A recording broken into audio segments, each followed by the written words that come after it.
Greetings and welcome to Growth Hacking Secrets. I'm your host, Muhammad Siddique from Atlanta, Georgia, and the co author of New Success Secrets available on Amazon. On this episode, we have a special guest, Blagoja. Blagoja is a product strategist, technology leader, entrepreneur, and advisor. Please join me to give a warm welcome to our guest, Blagoja. Blagoja, welcome. Thank you. Glad to For, be here.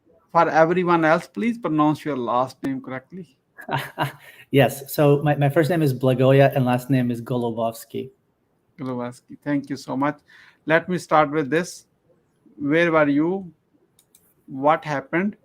Who are you surrounded with that inspired you to do what you do today? Great question. See, as a kid, I always was intrigued by technology. I used to tinker with a lot of electric things in my house. My parents thought I was crazy.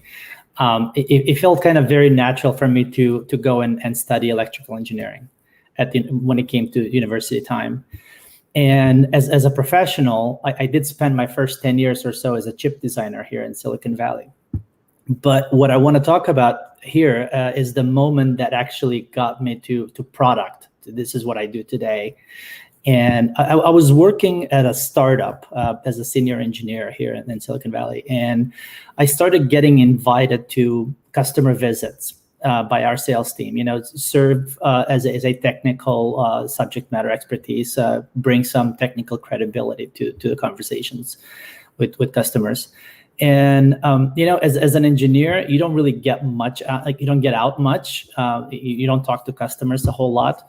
So for me, I was very intrigued by it. And what I quickly found in this one in particular meeting with a customer was that the actual problem that the customer was having, or the actual pain that they were experiencing and why they were talking to us, was not really addressed by the solution that we were providing. It was sort of like a light bulb went off in my head. Nobody really took the time at the company to kind of bridge that gap between what the customer needed and what our product is promising, what is solving. It was the moment when I kind of started reading about product management. I started going to meetups, talking to other PMs. This is what I needed to do, leverage my kind of native business sense in conjunction with my technical background to build beautiful, amazing products that are most of all useful to our customers, that are solving their problems. What are the top 3 reasons why do people fail? Top 3 reasons why people fail. A lot of times, we get carried away with our day-to-day. We don't. We have busy lives. There's a lot going on at work. You kind of get carried away in kind of tactical work every day in, day out. What I found is a mistake to avoid is raise your head, stop what you're doing every day and think about the big picture. Recalibrate, make sure that you're in the right direction. I personally, what I do is on a weekly basis, I have a kind of me time where I block off all meetings and I spend time to think about big picture, direction, kind of raise your head above the forest and make sure that you're still going in the right direction. That's kind of like the first mistake that I've kind of encountered myself in my career in the past. The second is a lot of times when people go to business and they have a product, they have a solution, and then they try to sell it. What I've seen is that you don't start with the product. You actually start with the customer's pain. You identify the customer pain, and then you go and provide the proper solution to address those problems. So many people have it backwards. Just because you have a product, you think you can go out and sell it. It's actually it's the other way around. And the third mistake that I see people make is the use of data. So data is everywhere. Everybody talks about data-driven decision making and so on. Have a perspective with data. Without it, you can easily go into the wrong path. A lot of times, if you just look at the data by like in a isolated way, you can justify whatever bias or whatever assumptions you're making with the same set of data. So have a perspective. Think about it. Have a put it in relation to the assumptions that you're making and into the broader context of your product. What is your greatest failure story? What did you learn and how did you recover from it? This is a good one. So I have many failure stories, but the few that I can talk about here is the loudest mouth wins. So as a PM, we interact with stakeholders, with customers, and a lot of times you have a couple of different camps of these interactions. One is the one that I'm referring to here is that the ones that are the squeaky wheel, the one that cries all the time, that's the loudest of all, regardless of the size of the issue or the problem or the need. So when I initially started getting into product, in my first product management job, I had a situation where I had a very loud customer, and it didn't matter, how big or how important the problem was. And me as a somewhat junior, inexperienced product manager, that was my signal, my go-to to go and help those customers. Obviously, we want to help customers. So because I didn't do a good job in evaluating and kind of prioritizing it across the board with other potentially more important tasks, I put engineering resources on a problem that came from a customer that was the loudest, even though that was not really the most important problem to work on. When it was all said and done, the customers, the adoption of that new feature that we rolled out for them was super low. They had moved on. That wasn't a problem anymore for them because they found a workaround. And the lesson here is that, as a product leader, understand the pain, understand the problem, and then prioritize it accordingly, not just because somebody is loud, but because it makes sense for the product. And along the same line, the learning here is use the power of no. Be very confident in saying no. Customers and stakeholders, they respect the point of view. They understand if you say no, as long as you provide clarity and as long as you provide the reason why that's a no. What are your top 3 success secrets that others can model from? Success secrets. There's no really secret. These are not really secrets. 3 reasons I would say, that has made me where I am today is curiosity. So the first piece is what I would say is be curious, always be learning, and don't take anything face value. Try to understand it. Try to go around, talk to people, educate yourself, read, experiment, and so on. Curiosity is something that it's important trait, as not just as a product leader, but as us as humans, as we kind of grow in our careers. And it's a very important trait in my book to continue to grow. The second is take initiative. So a lot of times we kind of land into a job or we land into a position where we're given certain responsibilities, certain tasks, and most people stay within the realm of what's been asked of them. So my take on this is that's never enough. Take initiative. Don't wait for somebody to come and tell you, I need this and this done. If you identify something, if you have a better way of doing it, if you it's never been done before, so what? go and take initiative, take it on your own, and then you will always be praised for coming up with a solution to a problem that everybody knew that was there, or but nobody did anything because it was nobody's responsibility. And the third kind of factor is give credit. A lot of times, we do a lot of things at the job or outside of work as well. Give credit to the people that help you. It establishes a level of transparency and a level of appreciation that makes first your job much easier, because now people it's very human to feel appreciated. So when you help somebody, regardless of size, when you receive appreciation, it's a feel good moment, and it makes me want to help more. So give credit. Don't take all the credit for everything you do, because all of our success is heavily influenced by others, whether we like it or not. So give credit. What motivates you within?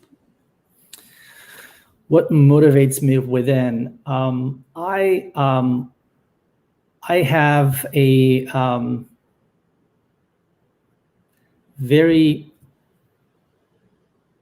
I like to help people, and I have I've kind of grown into this role that I have now, and my motivation is helping people grow and channeling all my learnings throughout my career to my teammates, and build products. I mean, ultimately, that's what I do. I like to build good, amazing products that solves customers' problems, and they love using it and have some level of impact on their lives. What is your company's motto? Company's motto. So Simpler. So I work for Simpler, and our Simpler is today's modern employee intranet. Our software helps companies kind of engage their workforce by streamlining internal communication and forging employees' connections. Our mission is to connect employees. Who is your ideal client? Our ideal client is a business that understands the value of engaged employees and all the costs that disengaged employees bring to the table. Demotivated, unaligned employees, kind of the impact of the impact and cost of disengaged, demotivated, and unaligned employees. How do you find your ideal client? So currently, we have about 300 or so, a little over 300 happy customers. Our customers find us primarily in through our digital channels, but also at industry events, at industry research and analysis channels, kind of like from the Gartners, from the Forresters of the world. How do you engage your ideal client? How do we engage them?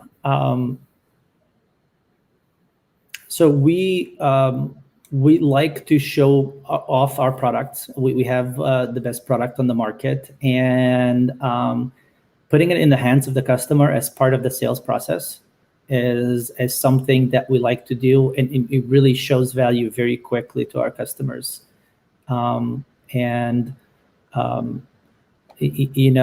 Being there, so people buy products from other people. So being there, trying to understand their issues, and be there to help them, whatever the process is.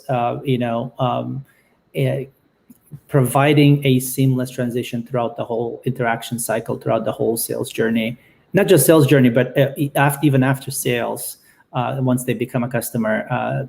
the continuity of that caring for the for them as people is what makes us be successful. What are your well-defined products or services? Yeah, so as I mentioned, we help our customers engage their workforce. Our core product, the modern intranet, is a SaaS-based software. We have both web and mobile in web and mobile form, and that's part of an ecosystem that kind of integrates with your day-to-day best-of-breed tools. We provide an exceptional seamless experience that brings all of that together. And we supplement our core product with a suite of video-based products, employees, newsletters, and things like that. Why someone should buy from you? Yeah, so good question. We bring a lot of value to businesses, and a couple of those value drivers are, we improve employee satisfaction, engagement, and culture. We increase employees' productivity by providing a single source of truth where employees can come in and find information, find accurate, timely information, relevant information. We also help with organizational agility. As businesses transform, as businesses merge, as they grow up, provide that agility with that they can adjust and keep up at the speed of business. And at the end of the day, we also reduced operational cost. You can achieve almost anything when you throw enough bodies or enough money at something. So we reduce that operational cost by providing a business user-centric solution. How do you crush your competition? How do you crush? Well, we care for our customers, and we really put their needs first. We are very much research-based. We're focused and really try to understand the pain points of that our solution solves, or it doesn't solve. And a lot of times, if we're not a best fit for you as a customer, we have no problem saying that. And by the way, we do have the best product on the market. That helps. How do you deliver a 5-star client experience? Put people first. We build a seamless transition throughout that whole journey. As I mentioned, from the first touch point with our sales team when they come and ask for a demo and they want to see the product, through implementation, through providing a expertise and best practices that we see across all of our customers, through implementation, through launch and then on an ongoing support basis. Customers feel heard, they feel respected, and they feel cared for, and all of that kind of contributes towards that white glove 5-star experience. How do you use your sales proposals to close more deals? I'm not sure we do. I'm not sure you can actually. I don't think you can really use sales proposals to close more business. Customers are savvy in a lot of cases, and they know exactly what they're looking for. So you just have to respect that. How do you convert your clients into your brand ambassadors? When your customers have an amazing experience with your product, they naturally turn into ambassadors. They like to talk about it, with their friends, with their colleagues. They feel, that they made the right decision to go with you, and that naturally extends to them serving as your brand ambassador. So I think the key here is just guide them through an amazing experience, provide a product that really addresses their pains, and just be there for them throughout the whole way. How do you handle rejections? Rejections are natural part of business. The important part about rejection is understanding, why is that happening?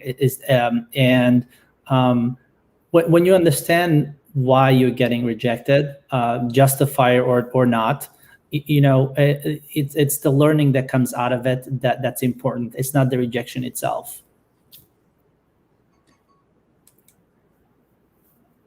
How do you convert your clients into your brand ambassadors? So we talked about. I think that was the question before. Okay. Yes. How do you handle an angry client? How do we? It depends. It depends what they're angry about. If it's a problem with the product, if it's something else, if it's depending on what the issue is, I think it's important to listen. It's important to understand why they're angry. It's important to be there for them and empathize and do the best you can to address their issue, whatever that may be. We are about to move into lightning round. That means quick question and quick answer. Are you ready? Yes. What are you grateful for today? In these kind of uncertain times, I'm very grateful and I really appreciate my and my family's health and how fortunate I am to be here talking to you today. How do you start your day? How do I start my day? Well, first things first, I have my coffee. Then my dog takes me for a walk. It's a great way to get some fresh air and clear my head. And once I'm back, I usually scan my email for anything that's urgent, and then I go through my day plan. How young are you? I am in my mid-40s. Okay, you are 18 years old. Rest is all experience. That's right. What do you want to do when you grow up? So I'm very fortunate that I do what I love, and to build products that are loved by other customers and kind of they make their lives better. Looking ahead, my objective, is to expand the reach and the number of users of my products, touch as many lives as possible. What are your plan to achieve your goal? Well, before we even talk about a plan, I strongly believe you have to have a strategy. Once you kind of identify, the best strategy, you can look into what are the best ways. What are certain plans that I can put forward? What are the steps for me to achieve that strategy? How will you feel in case you don't achieve your goal? If I don't achieve my goal, so failure is not an option. I'm a strong believer in knowing what you want and going after it. A lot of times there's not really a one way to get to a destination. I believe when life is going to throw obstacles at you, and if you run into a wall, you just go around the wall. You find another path. As long as you have a direction, as long as you have a goal and an outcome in mind. How do you overcome a challenge life throws at you?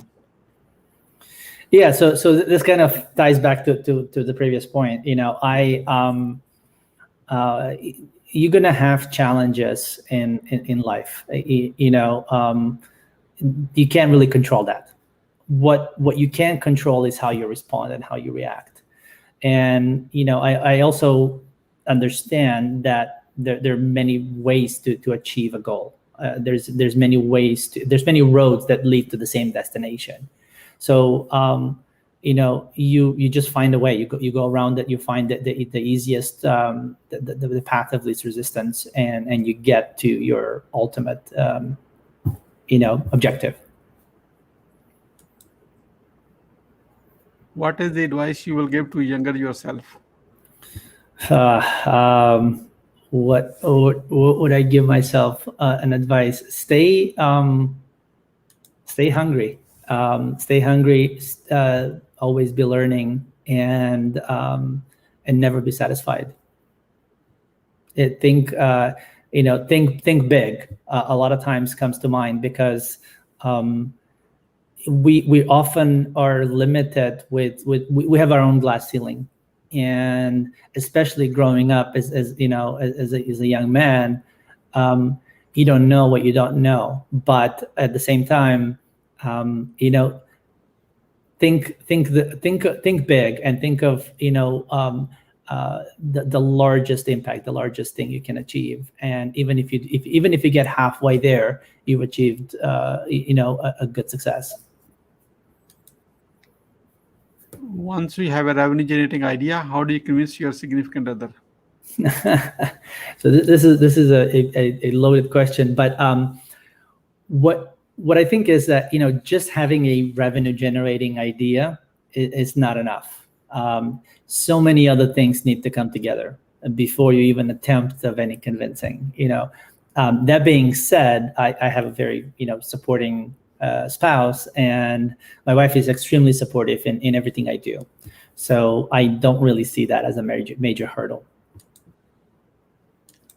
Who is your living mentor and what's the impact? Mentors. So I kind of have mentors are super important, in one's career, and they usually can be leveraged as a kind of career compass. I personally have a group of friends, acquaintances that I talk to on a regular basis. We have this symbiotic relationship where we learn from each other, we share experiences, and we use each other as a soundboard. It's a great way to kind of listen, to be listened to, and kind of receive an unbiased perspective. It's uber critical for you to get out of your own way. A lot of times we get on our own way, and in many times we are our own worst critic. So having that soundboard with for different reasons, it's very important for you to get that perspective. Why being impactful is important to you? Having an impact is something we all do one way or another, and intentional or unintentional. What's important to me is to have a positive intentional impact, make people's lives better, and that's where the reach I talked about it earlier what comes in. The more people you touch, the bigger your impact. What do you want to be remembered for? That's also a very big question. I want to contribute to the collective knowledge and pass on all my learnings to the ones that come after me. I love to be known as a great teacher, a mentor, a guide, something along those lines. How can we support you? Well, thank you for asking. Well, you can support me and us by sharing simpler story, by sharing my story. We are about to wrap up. I'd like to have your few words about your today's guest experience on the show. Here is my question. What would you say about your today's guest experience on the show? Well, one thing is for sure, after a year and a half of working remotely, we really are starting to nail down this whole virtual meetings. So I think great job from your part. What would you say as a final word? Final words. Success in life is often born out of opportunity. Seize yours. Thank you so much, Blagoja, for sharing your wisdom with us today on the behalf of Growth Hacking Secrets community and our entire team. We really appreciate you. This is Muhammad Siddique signing off from Atlanta, Georgia. Until the next episode, all good wishes.